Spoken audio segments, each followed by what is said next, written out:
Com o avanço da tecnologia digital, as informações estão na palma da mão. Vídeos, e-books, tutoriais, podcasts. Mas de que serve tanta informação se nós não temos tempo para filtrar o que realmente é de qualidade? Os cursos à distância da Capta têm curadoria e são focados no desenvolvimento pessoal e profissional.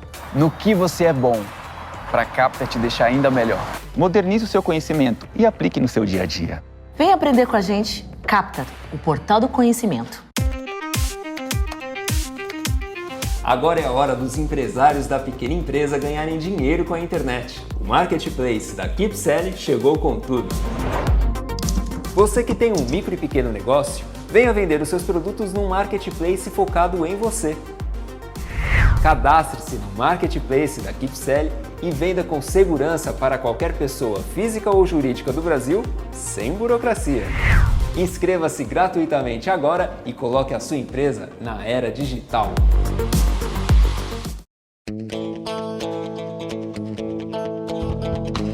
Começa agora o programa Hora e a Vez da Pequena Empresa, sempre levando para você muitas informações e atrações. Confira! O economista Otto Nogamani comentando sobre inflação, retomada da atividade econômica e sua relação com as micro e pequenas empresas. O advogado tributarista Mário Franco explicando sobre a necessidade das reformas administrativa e tributária. E nesta semana, o presidente do SINP, Joseph Cury, recebe o presidente da Associação Nacional dos Desembargadores, Marcelo Lima Burraten. Fique conosco.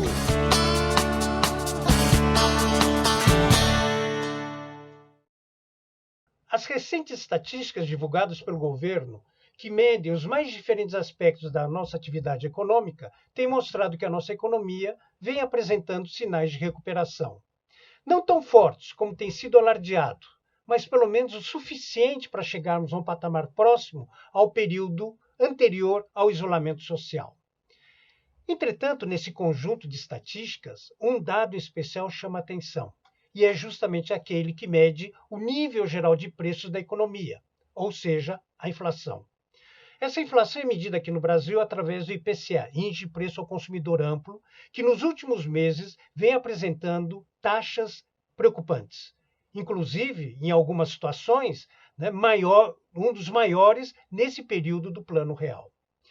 Não podemos esquecer que esse fenômeno chamado inflação, ou seja, esse aumento generalizado dos preços na economia, ocorre por conta de uma disfunção entre oferta e demanda.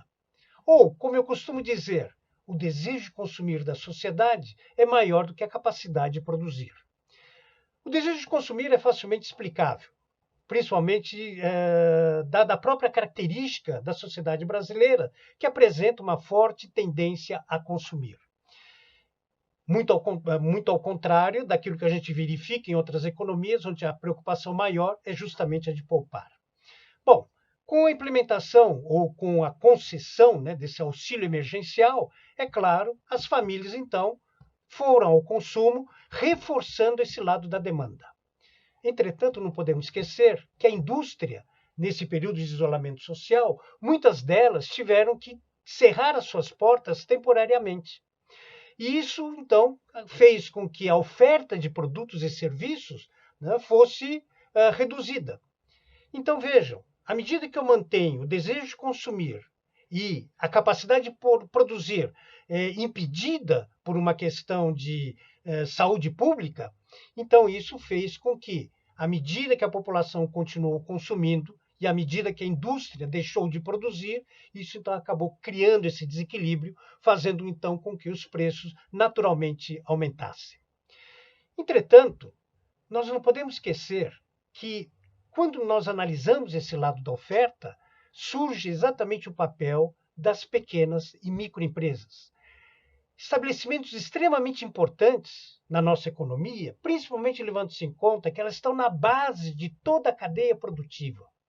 Então, à medida que essas empresas têm uma limitação no seu faturamento, diante das despesas fixas, muitas delas, do ponto de vista financeiro, tiveram que encerrar definitivamente a sua atividade, comprometendo, portanto, principalmente a oferta de matérias-primas e de bens intermediários. Essa deficiência na oferta de matérias-primas e bens intermediários acabou afetando justamente as grandes empresas que estão no topo da pirâmide. Então, isso faz com que, naturalmente, os preços comecem a se elevar. Isso mostra, de uma maneira muito clara, que, se nós quisermos recuperar rapidamente a atividade econômica, o governo deveria dar atenção maior justamente às pequenas e médias empresas. Porque não adianta ter a preocupação de tratar bem as grandes, se as grandes dependem justamente dessas pequenas e microempresas. Então, se nós queremos restabelecer um processo de crescimento sustentável, de longo prazo, retomando taxas de crescimento compatíveis àquilo que a gente verifica no resto do mundo, então a prioridade, a partir de agora, deveriam ser justamente as pequenas e médias empresas.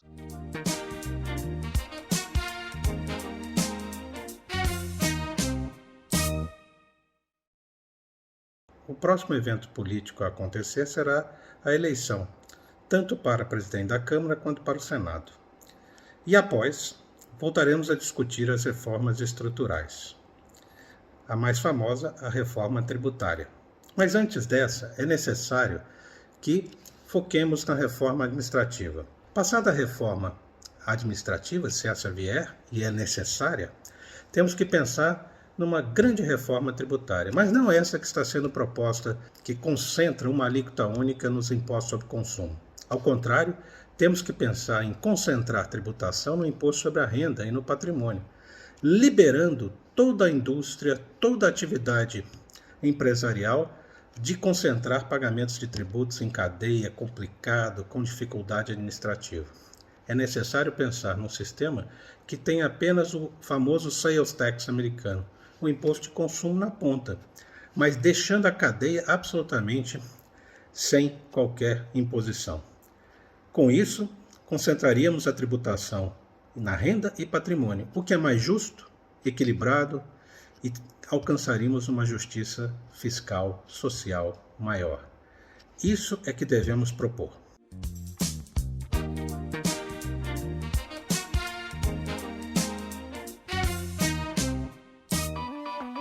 Com o avanço da tecnologia digital, as informações estão na palma da mão. Vídeos, e-books, tutoriais, podcasts. Mas de que serve tanta informação se nós não temos tempo para filtrar o que realmente é de qualidade? Os cursos à distância da Capta têm curadoria e são focados no desenvolvimento pessoal e profissional. No que você é bom, para a Capta te deixar ainda melhor. Modernize o seu conhecimento e aplique no seu dia a dia. Vem aprender com a gente, Capta, o portal do conhecimento. Entrevista da semana. O nosso convidado de hoje é o desembargador Dr. Marcelo Lima Burraten, presidente da Associação Nacional dos Desembargadores. É um prazer tê-lo conosco. Muito obrigado a você, Curi. Muito feliz de ter recebido o convite e espero poder ajudar e espero que a sua audiência seja boa com a minha presença. Com certeza será. O que é a Andes, que é a entidade que o senhor preside? Muito bem. Curi, a Andes como você disse, a Associação Nacional dos Desembargadores, é a única associação brasileira que congrega tão somente desembargadores, portanto, juízes de segundo grau, eu costumo dizer isso, né?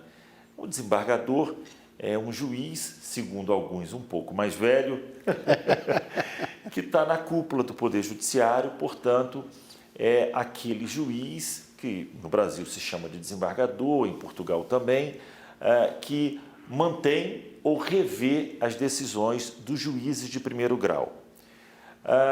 Essa é uma associação que congrega desembargadores dos 3 tribunais, dos tribunais regionais do trabalho, dos tribunais regionais federais e dos tribunais de justiça dos estados. Hoje, Curi, nós temos aproximadamente 2.300 desembargadores no Brasil, dentre 14 mil juízes. A Andes é essa parcela, é essa associação que então congrega essa parcela de magistrados que seriam os desembargadores. que é de fundamental importância, porque, afinal de contas, devo imaginar que existe na associação, entre os senhores presidentes de tribunais, desembargadores, etc., das várias áreas, intercâmbio de conversas, não de decisões, claro, mas de conversas e o aprimoramento do judiciário. Exato, você está coberto de razão, porque o segundo grau de jurisdição ele tem algumas vicissitudes, características próprias, onde você discute questões muito ligadas à segunda instância. A gente vai falar posteriormente, mas eu vou te dar um exemplo, claro. Geralmente, por sermos magistrados um pouco mais antigos e não velhos, a gente acaba estando mais próximo da aposentadoria. Nós temos uma discussão sobre a aposentadoria. Nós temos uma discussão sobre a estrutura do segundo grau, sobre as sessões, são julgamentos colegiados, ao passo que o juiz, como a gente costuma dizer, ele é escoteiro, ele é sozinho, ele profere a sua sentença sozinho. Como vocês sabem, os magistrados de segundo grau, eles julgam em turma ou em câmaras cíveis ou criminais, e aqui composta por 5 pessoas, dos quais 3 votam. Então, existem alguns elementos muito particulares do segundo grau, em que a ANDES é primordial, é fundamental a existência da ANDES para a gente efetivamente discutir sobre esses interesses do segundo grau. Sem dúvida. E é o elo extremamente importante entre o judiciário, porque dificilmente as decisões, não que elas não sejam mudadas, mas dificilmente elas são reformadas quando sobem ao STJ ou ao Supremo. Elas existem praticamente um encaminhar natural. Exato. Para você ter uma ideia, o CNJ tem um programa chamado Justiça em Números. E esse projeto, que é excelente, traz várias curiosidades, excelentes curiosidades. Para você ter uma ideia, a gente vai falar, existem, há 5 anos atrás, 6 anos atrás, existiam 100 milhões de processos no Brasil. 100 milhões de processos. Hoje existem aproximadamente 80 milhões de processos. É muita coisa. É coisa demais. Mas vamos lá. Nesses casos, a gente acha que precisamos, de alguma maneira, diminuir o número desses processos. Qual a solução, então? Conciliação pré-processual. Virou papel, é um problema. Nós temos que fazer, incutir na cabeça não só dos juízes, mas como dos empresários, de que é muito mais barato fazer uma conciliação antes que vire processo. Tem que criar centros de conciliação, de mediação, para que isso não vá ao judiciário. Só assim. Nós vamos chegar e aprofundar isso aqui um pouquinho, começando com um aspecto polêmico, que é a audiência virtual. Isto tem trazido um debate extremamente grande, mas nós queríamos ouvi-lo primeiro.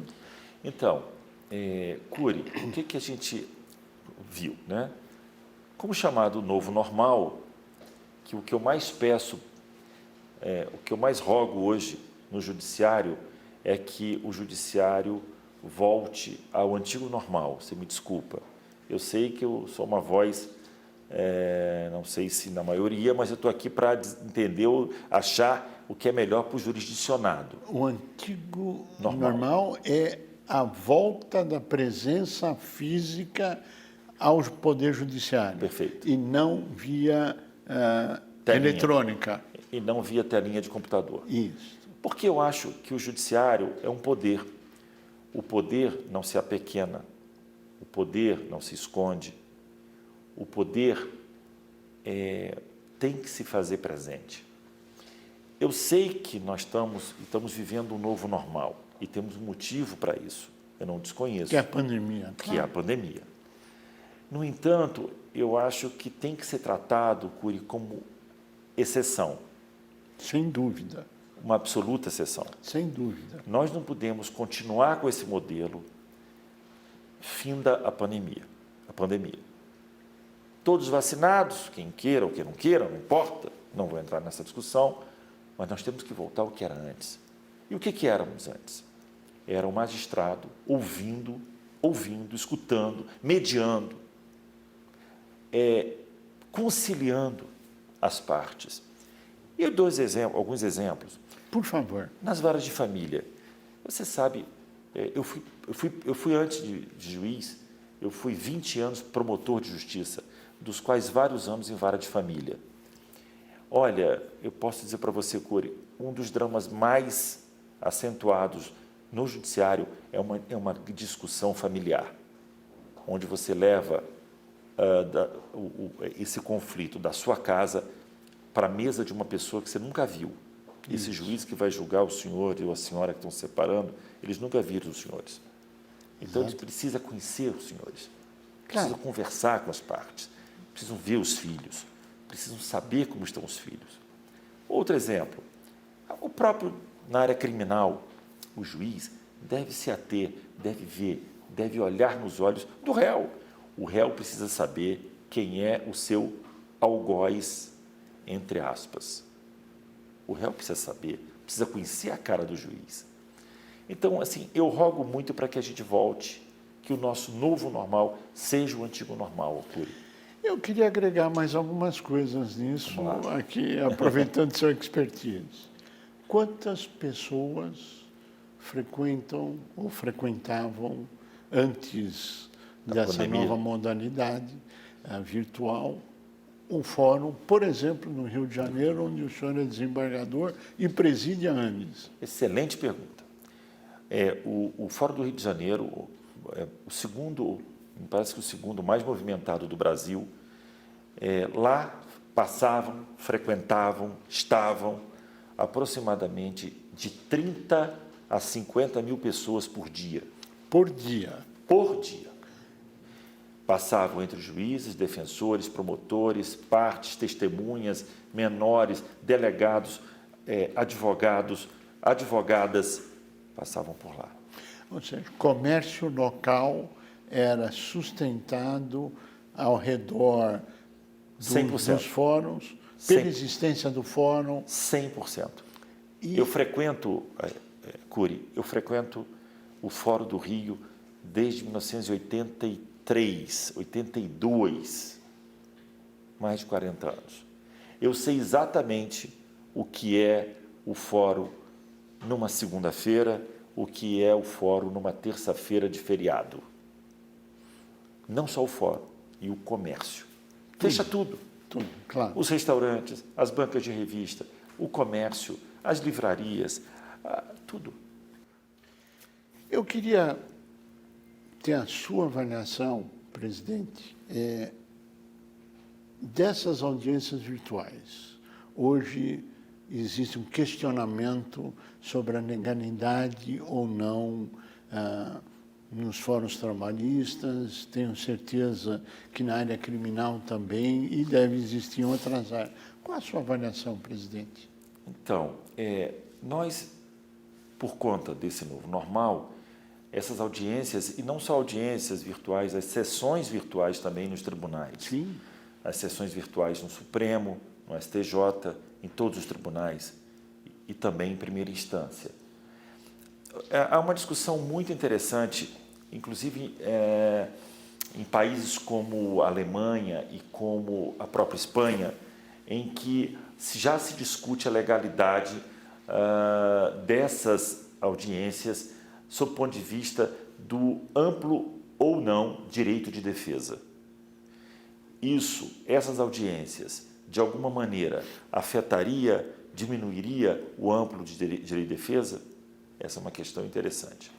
Acho que essa questão, o judiciário brasileiro e o judiciário do mundo inteiro vai se debruçar sobre ela durante muito tempo ainda, porque, principalmente, notadamente na área criminal, há muitos advogados que defendem, que articulam pela nulidade dessas sessões, porque entendem que a distância do juiz ao réu pode prejudicar o direito de defesa, notadamente nas chamadas audiências de custódia, onde a lei fala que o réu deve ser apresentado a um magistrado em até 24 horas, num prazo, e ele pode não ser apresentado, pode ser feito pela tela do computador, e aí pode haver, por trás desse vídeo, alguma manipulação, notadamente as testemunhas podem ser manipuladas, os réus podem ser manipulados, e há uma série de nulidades que podem ser alegadas. Quais seriam as principais bandeiras, que nós estamos chegando ao final do programa, não podemos deixar de dizer as principais bandeiras que a Andes defende? Então, a Andes defende, como já disse, quer dizer, nós temos um grande problema com a aposentadoria do magistrado. Hoje, a aposentadoria, o magistrado perde de 38% a 42% do que recebia no dia seguinte à aposentadoria, Curi. Se ele recebe 10, no dia seguinte, no mês seguinte, ele passa a receber 6. É assim. Isso é uma meta que a gente precisa, esse prejuízo, essa diferença, a gente precisa criar instrumentos para que essa prática não permaneça. E a gente está tentando levar ao legislativo, ao Poder Legislativo, essa preocupação da Andes com os desembargadores que se aposentam. Você imagina, no momento que você mais precisa, já aos 75 anos, quando o mercado de trabalho efetivamente você já não vai mais para o mercado de trabalho, onde você, obviamente, tem mais chance de ficar doente, mais chance de ter médico, hospital, etc. Ou ter uma vida confortável, você perde 40%. Desembargador Dr. Marcelo Lima Burratem, nós agradecemos muito a sua participação e desejamos pleno êxito nas bandeiras. A você que esteve conosco, o nosso mais profundo agradecimento, com a certeza que estaremos juntos na semana que vem. Até lá! Com o avanço da tecnologia digital, as informações estão na palma da mão. Vídeos, e-books, tutoriais, podcasts. Mas de que serve tanta informação se nós não temos tempo para filtrar o que realmente é de qualidade? Os cursos à distância da Capta têm curadoria e são focados no desenvolvimento pessoal e profissional. No que você é bom, para a Capta te deixar ainda melhor. Modernize o seu conhecimento e aplique no seu dia a dia. Vem aprender com a gente. Capta, o portal do conhecimento. Agora é a hora dos empresários da pequena empresa ganharem dinheiro com a internet. O Marketplace da KeepSelling chegou com tudo. Você que tem um micro e pequeno negócio, venha vender os seus produtos num Marketplace focado em você. Cadastre-se no Marketplace da KeepSelling e venda com segurança para qualquer pessoa física ou jurídica do Brasil, sem burocracia. Inscreva-se gratuitamente agora e coloque a sua empresa na era digital.